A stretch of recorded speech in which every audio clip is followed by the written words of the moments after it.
Well, hello and welcome to another episode of the 1% Better podcast with your host, Josh Williams.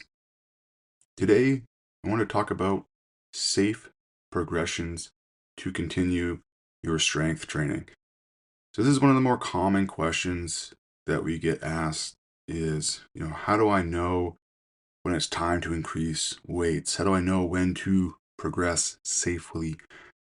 Working with folks, you know, we have people that are very gung ho, want to push, push, push, kind of thinking back to how they used to lift maybe 10, 20 years ago, or people that have never lifted, or maybe are more timid and don't know what heavy or challenging feels like, and rightfully so, going at a slower pace, not knowing what all this means, how the body is going to react. And so we really want to meet somewhere in the middle for both of those sides where understanding my body doesn't recover as fast as it did, 10, 20 years ago.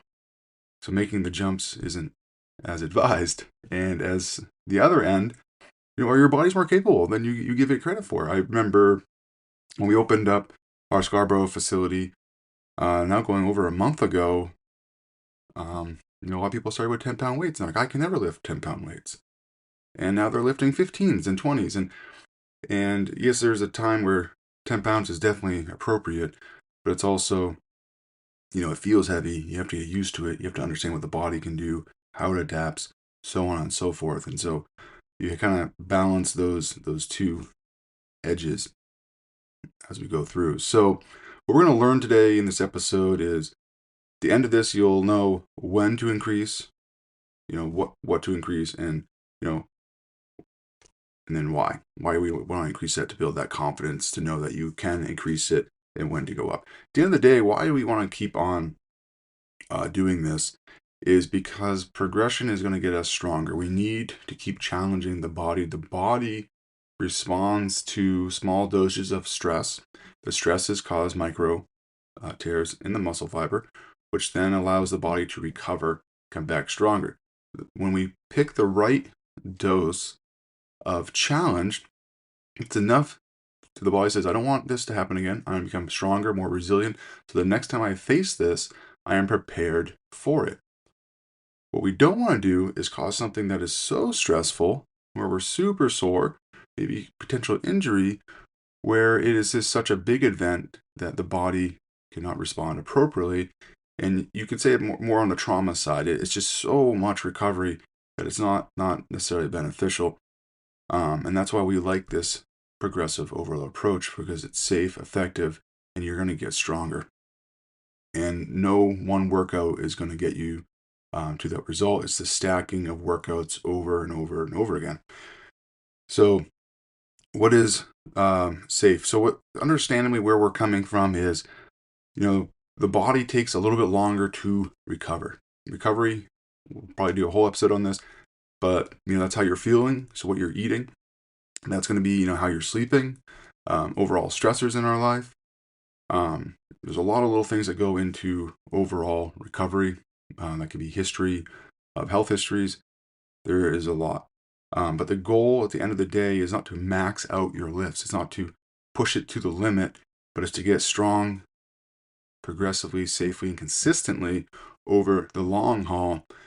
And again, not putting all our eggs in one basket into one workout. So progression is really the key to building strength, steady progress over time. And what this does is it avoids plateauing. So plateauing is, hitting that spot where we're just kind of stuck at the same weight or same spot. And then also it helps us to see results, so breeds motivation. We need those little wins to, keep us going on. We got to see progress somewhere. So there's a bunch of different ways to do that and to keep progressing. So one of the big rules that we use at Sperling is what we call reps in reserve. And what this is how many more reps you could do before the form breaks down and hit true failure. So understand there's a couple different things. So there's failure. Failure would be you're doing a rep, 8, 10, and then you go down, let's say we're doing like a bench press or squat. You go down to the bottom and you can't get back up. That is true failure. we don't want to get there. There's really not a time where you need to get there for most of our goals, nor should. And there's a lot of different things like mental, blah, blah, blah. The other one is what we call volitional fatigue. Volitional fatigue is where you could keep getting reps. It's just your form is no longer perfect. It's no longer quality. You're using slightly different form to get to the outcome that you want. And we don't necessarily want that either, especially when we're trying to go for quality and safety and trying to get the body to feel better. And so what the reps in reserve is essentially saying is, I want to do lift to a point where I could mentally get 2 or 3 more quality reps before I hit that volitional fatigue. And so we're not going right to the max where our form breaks. We're stopping, 2 or 3 reps before that. And what this allows us to do is, one, it challenges us. So we're pushing to a point where the body is actually going to adapt to that. It's also going to keep us safe. So you're not going to overstress the tendon. So if I'm pushing to volitional fatigue or absolute failure, I'm going to end up using other structures that are not muscle. I might end up using like my joints and ligaments, locking out bone on bone to create the stability to move that weight. And that's not the point. The point is to use the muscle to move the weight. The other thing is it's not going to over fatigue you. It's not going to burn out what we call your nervous system as we're going through this. So you're going to feel challenged. You're going to progress, and ideally, overall, you're going to feel fresher. So typically, again, with the reps in reserve, you want to pick a weight that, again, if we're doing 10 reps, the goal would be when we get to 10 reps mentally, we could have done, 2 or 3 more. Or again, the same rule. If I'm doing 5 reps, I should feel like I could have done 2 or 3 more. Or if I was doing 15 reps, it's just, I'm going to stop there. Now, if mentally I'm feeling like, oh, I could just easily keep going, that's where the progress will come. And so I want to go over kind of the 3 smart ways to progress. A lot of times when we think of progression, we go right to adding of weight. And that's not always the best case. And I would actually argue it's the one I go to least unless it's just so easy. But the first one I typically will go to is actually adding reps. And this is often better because it's going to be lower stress on the joints. It's going to encourage increased endurance and then control and stability of the movement as well. And so an example might be going from 10 reps at 20 pounds to 12 reps at 20 pounds. And so again, if we're doing 3 sets of 10, the goal would be in the beginning we're doing all 3 sets of 10, and then next week it might be that felt pretty good, so I might do 1 set at 10 and then 2 sets at 12. And then the next week, maybe we're doing, a set at 12, and then we hit a 15. At that point, we're probably going to be looking to increasing weight. So again, the first one I'm going to do is, can I increase the reps and maintain that good form? Now, that's not breaking the reps in reserve, because when I hit 12 reps, I should still say, okay, I probably could have done 2 to 3 more quality reps. At that point, if we're, if the original goal was 10 reps, and now we're doing 15 reps, that's where we want to increase the weight. And so another way to know this would be, if I'm getting 12 reps and I could say, hey, I could probably easily get 4 to 5 more quality reps in. Well, this is where we would then want to increase the load. And it's not going to be anything huge. We're going up about 5 pounds. 2.5, 5 pounds is kind of that sweet spot to increasing reps. And so in this case, if we were using that 10 rep range, this is a common rep range, then realistically, if I was doing 3 sets of 10, I worked my way up to a couple sets of 15.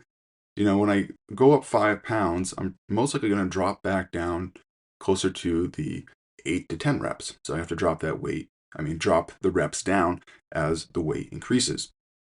And so this is, I would say, the smarter way to go about things. Now, So we want to go reps first, make sure we still own the movement, and then weight. And then with the weight, again, our form should not drastically change. It should stay the same. If it does, we're going to want to manipulate some other things. So other things we might want to manipulate if our form is changing as we go up is going to be something that we call time under tension. So this is going to be maybe playing around with how long we're holding the load. And so this could be doing something like a slower lower as we go down into like a squat pattern. We might do like a 3 second, like 1, 2, 3, and then coming up, then we might add a pause. So we go down into squat, pause, 1, 2, 3, and then come up. We can do that with rows, any movement as well. So now we're manipulating how long you have to stabilize that exercise. And in that case, after that becomes, not as challenging, the form is quality, then we'll go back to adding weight. So again, there's a bunch of different ways that we can manipulate and get stronger and own the pattern before having to just go to weight. From that, if we're doing more reps, hey, we went up in weight and the weight's feeling good, we're feeling stable, maybe we manipulated time at this point. The last one is really going to be, playing around with the complexity of the movement and the stability of the movement.